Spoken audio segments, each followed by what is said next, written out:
Período aí sem trazer o contato com o Renato, nesse mês de setembro, mês de setembro todo, né?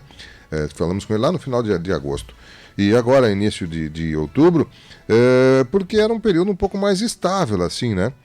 Mas agora temos dados novos aí com relação à safra de inverno que está transcorrendo, o início do plantio da safra de verão e essa questão climática também que estamos tendo aí, entramos na primavera e me parece uma primavera com um tempo, digamos, uma chuva um pouco acima da média do que seria o normal, mas eu não estou chutando. Quem pode nos falar nisso efetivamente é o Renato e ele que tem mais dados e condições de poder avaliar isso e principalmente o impacto dessa questão climática nas nossas lavouras, no nosso campo aqui na nossa região.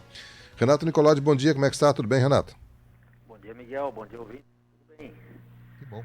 Renato, com relação ao que aconteceu lá de agosto para cá, né, nós falamos com você a última vez lá no final do mês de agosto, né? Como é que está a nossa safra de inverno e que expectativa tem aí para o plantio da safra de verão? Então, você está me ouvindo bem aí, Miguel? Tô lhe ouvindo bem. Aqui baixou um pouquinho o som aí Foi o meu no teu microfone, eles retorno. baixaram um pouquinho aqui, mas pode levantar aqui. Tá me ouvindo melhor agora? Ainda um pouco Um baixo pouco aí o que eu baixo. estou te ouvindo. Tá perfeito. Pode deixar mais alto o meu, por favor. Agora está melhor. Tá ok. Vamos lá. Em relação às culturas de inverno aí, trigo e aveia aí, que são bastante semelhantes, nós falávamos aí lá no início aí numa produtividade aí de uns 57, 60 sacos aí. Hoje a gente está aí em torno de 50 sacos aí, 50, 52 sacos para trigo e 52, 55 para aveia branca, né? Porque se deu isso, nós tivemos aí um período um pouco seco aí na metade do ciclo. Nós temos aí basicamente duas épocas de semeadura aí, final de maio, início de junho e depois fim de junho, início de julho para trigo. E então esse período um pouco seco aí, ele acabou de forma diferente para umas lavouras, né, e para outras, não permitindo um bom desenvolvimento, uma boa estatura, também prejudicou um pouco as aplicações de nitrogênio na cultura, acabou dando também um pouco menos de perfilho. Então isso baixou um pouco o potencial de produção do trigo, que a gente considera aí que uma média de um ano pelo outro em torno de 55 sacos, aí nós vamos ficar um pouco abaixo disso, né? Então Sim. vai ser um pouco de quebra, mas é em torno dos 8, 10%, não é nada significativo, mas é um pouco abaixo da expectativa. Em relação a doenças, nós tivemos agora nesses últimos dias aí um período bastante chuvoso, né? O pessoal tem acompanhado. Não tem sido aquela situação de chove e abre, né? Tem chovido meio que todo dia, agora mesmo nesses últimos dias, agora da última semana aí, acho que deve ter uns 3 dias de chuva aí, chuva, nublado. Então isso prejudica também aqueles materiais aí que estavam no alguma coisa no final ainda de florescimento, embora hoje já tudo é enchimento de grão e maturação, né? Mas não é de hoje que está nesse estado de chuva. E então um pouco de giberela aí também pegando os trigos, um pouco acima da média dos últimos anos. Nas outras doenças aí, mancha dentro da média. Tivemos naquele período seco ali que eu comentava um acréscimo bem significativo aí de oídio, até a ponto assim de dificultar um pouco os controles. O pessoal está fazendo a aplicação de fungicida e mesmo assim não está segurando, né? E depois com o retorno das chuvas aí já equilibrou de novo, então a parte de oídio. Ferrugem, que é uma coisa que também pega bastante trigo e aveia, esse ano está bem tranquilo, são casos bem pontuais aí, também sob controle. Mas tudo isso, veja que em algum momento um pouco seco, outro momento um pouco chuvoso demais, né? Uhum. Então isso aqui vem tirando um pouco essa produtividade esperada do trigo aí, dos 55 de média, obviamente que tem lavouras aí de 60, 70 sacos, né? Mas que vem puxando aí para os 50 sacos. Então vale para aveia branca a mesma situação. O pessoal da canola aí também, não é uma área muito expressiva, uns 3 mil hectares na área de ação. O que se percebeu aí que aquele período seco acabou prejudicando um pouco também o desenvolvimento aí, a planta também acabou engalhando menos, né, botando uma estrutura um pouco menor. Algumas perdas de florada também ainda nesse período seco aí. E ela deve ficar também um pouco abaixo, aí, que seria mais para o lado de uns 28, 30 sacos para canola, e deve ficar aí em torno de 20 a 25 sacos. Já tem uma boa área de canola dessecada, o pessoal semana que vem, não só canola, também trigo, né? Também trigo tem uma boa área dessecada, uma boa área, uns 10% de trigo e aí 40, 50% de canola, que deve colher semana que vem. Infelizmente, as previsões de chuva ou não chuva, nós temos previsão de sol aí para semana que vem, né? Estou olhando aqui agora, nesse momento, a partir de sábado já começa a abrir e vai até sexta-feira aí com sol. Então, felizmente, porque também o trigo é muito sensível nesse momento aí de colheita, se a gente chega a pegar um regime de chuva, como foi essas últimas 2 semanas, aí ele acaba derrubando muito pH, né? Outro dia, conversando contigo pelo telefone, aí eu comentei contigo que tinha alguma lavoura colhida na região de São Miguel, caso bem pontual, assim, né? E iniciaram com pH aí de 78, 80. Mas agora, nessa última semana, teve alguma lavoura também, casos isolados, assim, que foi colhido. Ela já puxou para baixo o pH, né? Porque pegou essas condições de chuva. Então, se o tempo se mantiver aí com o sol, a gente pode esperar aí que pelo menos tenhamos aí um bom pH do trigo. Embora, como falava antes da questão da chuva, né? Muita nebulosidade ou chuva no enchimento do grão do trigo também, que é o final, a maioria das áreas estão nessa fase, também acaba segurando um pouco, não dando aqueles pH extremamente altos, como em alguns anos que fecha seco, acaba dando 82 de pH, né? Uhum. 80, 82, então está mais para lá de 78, 80. Mas é uma boa condição, vai ser uma boa colheita de trigo a princípio, né? Pelo que se está observando aí de maneira geral. Não é super safra, não é quebra grande, um pouco abaixo da média, mais ou menos. Perfeito. Nesse sentido. Mantendo próximo da média, com uma qualidade boa, e o preço me parece que está se mantendo. Eu estou sem o preço até agora, mas havia uma expectativa de um preço bom esse ano, né? À medida que começa a colher, e às vezes ele muda um pouco, né? Mas eu acho que não tem muito para mudar, não, porque na verdade está faltando meio tudo no mundo, né? E algumas faltas às vezes são por problema logístico, mas de toda sorte é mais falta do que sobra de alguma coisa, né? Então acho Perfeito. que deve se manter. Bem, Renato, e com relação à nossa safra de verão, preparativos, implantação, como é que está esse aspecto? Então essa semana seria uma semana de semeadura, caso não tivesse o tempo em estado de chuva aí, né? Eu gosto de falar em estado de chuva, porque dá uns milímetros e depois para, né? Alguns lugares chove 40, 50, mas no geral aí tem sido poucas chuvas, né? Então o pessoal estaria plantando. Como não foi possível, a semana que vem aí de terça-feira em diante aí vai ser um todo mundo na lavoura, né? Sim. Então, até você estava falando ali sobre previsões para o verão e tal, essa época de saída aí de uma estação para outra aí, é uma época que as previsões elas estão no momento de transição, né? A gente está saindo de um momento mais frio para um momento mais quente, então essa mudança ela não te dá uma assertividade muito grande nas previsões de médio e longo prazo. Tem algumas que falam aí que a gente vai ter algumas chuvas agora no início de outubro, teria, né, como está tendo, e que depois abriria e ficaria seco. Então, se isso vai se efetivar ou não, é muito difícil saber, né?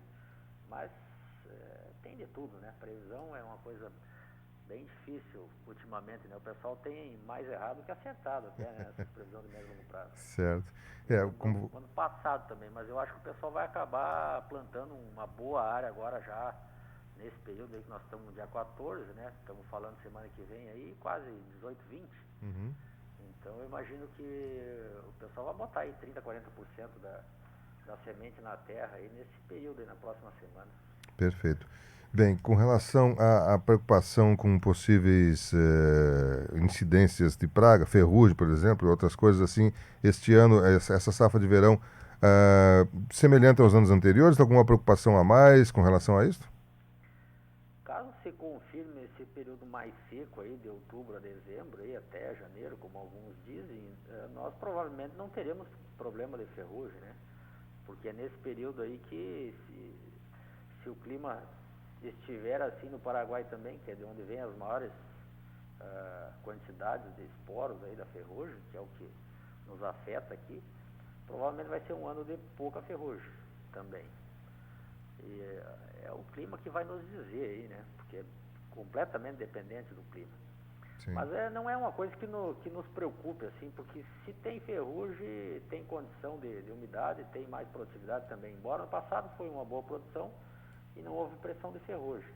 Mas os controles de doenças, eles acabam tendo que ser feitos, né? Nos nossos trabalhos que a gente faz aí na área experimental e que a gente acompanha nas outras áreas experimentais aí pelo Estado, tem demonstrado que essas doenças, essas manchas, têm tirado mancha, oídio, tem tirado bastante produção da soja também, a ponto de ser viável os tratamentos fúngicos num calendário, numa programação, né, de aplicações com um retorno econômico, né?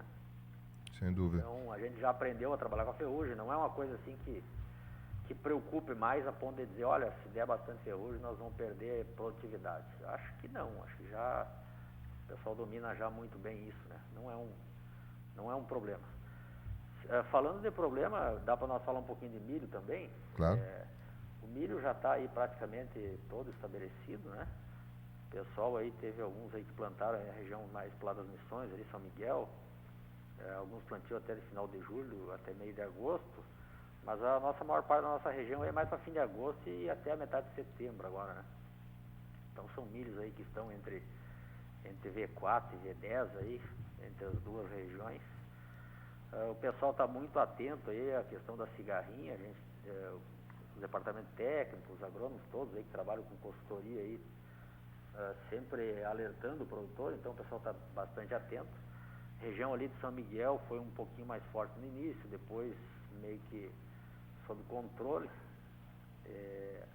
Agora seguem as aplicações, né? Não é uma aplicação só que o produtor vai conseguir fazer esse manejo, então tem que conversar com o agrônomo aí e tal, mas geralmente o pessoal está fazendo aí 2, 3 aí pelo menos, para poder livrar esse período inicial aí da cultura, e de V10 para frente aí, que o dano dela na planta vai ser menos expressivo, né? Aí, claro, vai depender um pouco da população que estiver na lavoura. Mas a presença dela antes disso é nível de dano de controle, né? Então, só destacar esse aspecto aí, né? Que é uma coisa que isso sim pode nos dar uma quebra não esperada na cultura. Perfeito. Mas acho que o pessoal está bastante atento aí, está cuidando bastante disso. V4, V6, V10 é a fase de desenvolvimento, é isso? Isso, vegetativo, 4 folhas, 10 folhas, né? O pessoal os lavoureiros aí, todo mundo, a gente fala isso porque eles têm familiaridade com esse linguajar aí, né? Sem Mas dúvida. É isso, V4 folhas, vegetativo 4 folhas, né? Perfeito. Com relação a um percentual da lavoura de milho no nosso meio, ele continua baixo? Qual é o percentual de plantio? Nós estamos levantando a área, mas a princípio deve ficar pela área do ano passado, uns 10% mais aí, porque a maior parte da área de milho da região nossa aqui é irrigada, né? Então, o pessoal tem um sistema de rotação ali que ele vai fazendo entre soja e milho, e isso tende a se manter, a não ser anos com uma diferença muito grande entre preço de milho e soja aqui. Mas geralmente o pessoal mantém, né, o sistema de rotação. É aquela ideia, quem tenta entrar sempre na alta acaba colhendo na baixa, né? Uhum. Então tem que manter o sistema, né, aquele sistema de rotação que ele está fazendo, e um ano pelo outro vai estar sempre ganhando, né? Sim, mas então, não tem mudado muito. Eu não tenho lembrança, assim, quantos por cento é mais ou menos da nossa área aqui plantada? Nós temos aí em torno de uns 10 mil hectares, mais ou menos, de milho na área de ação, né? Então, em percentagem, isso é bem pouquinho, né? Porque a gente trabalha aí com uns 220 mil hectares aí. Desculpa, era 220. Agora, com São Miguel lá, nós estamos trabalhando na faixa dos 320 mil hectares, né? Então, é inexpressivo, assim, em termos de percentual, né? Perfeito. Mas em termos de volume de dinheiro é importante, né? Sem dúvida. Está dentro do sistema de rotação aí com soja, nessas áreas irrigadas aí. Sem dúvida. Bem, Renato, novamente quero agradecer a sua gentileza e, como sempre, estar contando com a sua colaboração em uma outra oportunidade, porque estamos aí na iminência da semana que vem, então temos uma intensiva no plantio na safra de verão, que é o nosso principal produto do setor do agronegócio, que é o carro-chefe da economia aqui na nossa região, no Rio Grande do Sul e até do Brasil. E com certeza gostaríamos de termos o reflexo dessa implantação logo após a ela. Por isso, não me despeço de você no sentido de que estaremos convidando você numa próxima oportunidade a trazer novas informações. Se gostaria de colocar mais algum detalhe em nome do Departamento Técnico da Agropan, por favor, fique à vontade, senão as suas despedidas momentâneas aí dos nossos ouvintes. Agradeço a oportunidade aí, um abraço e um bom restante de semana a todos aí. Ficamos à disposição sempre que entenderes aí interessante, nós estamos à disposição. Um abraço. Muito obrigado, um forte abraço. Renato Nicolodi, gerente e coordenador do Departamento Técnico da Agropan, nosso convidado na manhã de hoje, repercutindo o atual momento da colheita da safra de inverno, a implantação da safra de verão e esse momento de transição climática e de etapa, né, do nosso negócio aqui, que é a agricultura, né, nosso carro-chefe da economia na nossa região, do Rio Grande do Sul e até do Brasil. Bom, são